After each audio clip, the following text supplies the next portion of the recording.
ஒரு பெரிய மரம் இருந்தது.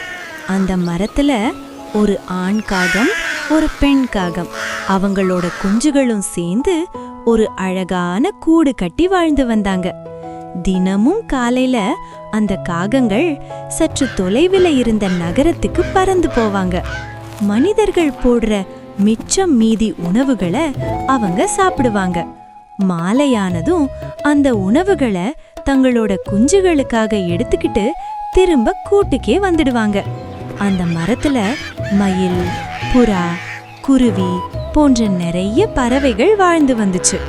ஒரு நாள் அந்த பறவைகள் காகங்களை பார்த்து கேலி பண்ண ஆரம்பிச்சுது. நீங்க எல்லாம் மனிதர்கள் போடும் மிச்சம் உணவை சாப்பிடுறீங்களே, காட்டுல போய் எங்களை மாதிரி வாழ முடியாதான்னு கேட்டுச்சு. அப்போ காகம் அமைதியா சொன்னது, நாங்க மனிதர்கள் வீசும் கழிவுகளை சாப்பிடுறதால நகரம் சுத்தமாயிருக்கு. அதுவும் அவங்க தர்றத நாங்க பகிர்ந்து தான் சாப்பிடுறோம்.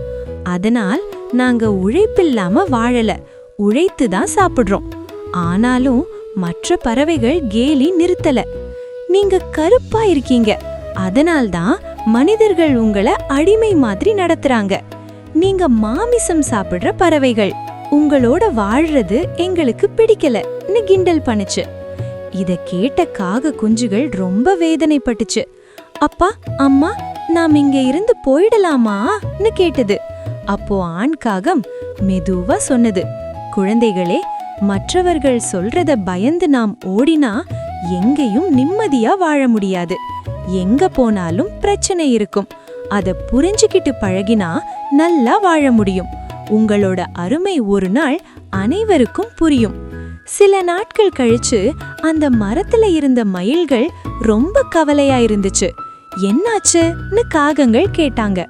மயில்கள் சொன்னது, நாங்க விவசாய நிலத்துல பயிர் மேய்றதால மனிதர்கள் எங்களை பிடிக்க வலை போட போறாங்கன்னு பேசுறாங்க. அப்போ காகங்கள் சொன்னது, கவலைப்படாதீர்கள், இந்த மரத்துல இருக்கிற அனைவரையும் காக்கிற பொறுப்பு எங்களோடது. மயில்களுக்கு நம்பிக்கை இல்லாம இருந்தது. அடுத்த நாளே சில மனிதர்கள் மரத்துக்கு அருகில வந்து மயில்களை பிடிக்க பேசிக்கிட்டு இருந்தாங்க. அந்த நிமிஷமே நூற்றுக்கணக்கான காகங்கள் வானத்துல இருந்து பறந்து வந்துச்சு. மனிதர்களோட தலை மேல் கொத்த ஆரம்பிச்சுது. ஐயோ அம்மான்னு கத்திக்கிட்டே மனிதர்கள் ஓடி போயிட்டாங்க. அதுக்கப்புறம் மயில்கள் வந்து காகங்களிடம் சொன்னாங்க, நீங்க இருக்கிறதால எங்களுக்கு ரொம்ப பாதுகாப்பா இருக்கு. உங்களுக்கு எப்படி இத்தனை நண்பர்கள்? காகங்கள் சிரிச்சுக்கிட்டே சொன்னது, நாங்க மனிதர்களை நாடினாலும் எங்களுக்குள்ள ஒற்றுமை இருக்கும். ஒருவருக்கு ஆபத்து வந்தா அனைவரும் உதவிக்கு வருவோம். ஒரு நாள் குருவிகள் கீச் கீச்னு அலற ஆரம்பிச்சது. ஒரு பாம்பு குருவி கூட்டை நோக்கி போய்கிட்டு இருந்தது. பாம்பு உடனே ஆண் காகமும் பெண் காகமும் பாய்ந்து போய் பாம்பை கொத்த ஆரம்பிச்சாங்க. பாம்பு பயந்து சரசரன்னு கீழே போய்விட்டது. குருவிகள் ரொம்ப நன்றி சொல்லுச்சு. இன்னொரு நாள் ஒரு வீட்டுல பெரிய விசேஷம். சாப்பாட்ட வீட்டுக்கு மேல வச்சிருந்தாங்க.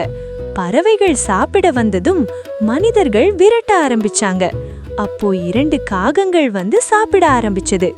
உடனே மனிதர்கள் கையெடுத்து கும்பிட்டாங்க.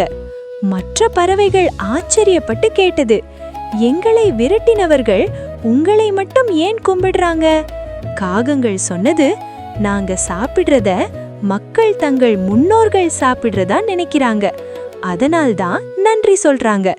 அப்போதுதான் மற்ற பறவைகளுக்கு காகங்களின் அருமை புரிஞ்சிச்சு. நாங்க உங்களை கேலி செய்ததுக்கு மன்னிச்சிடுங்கன்னு சொன்னாங்க.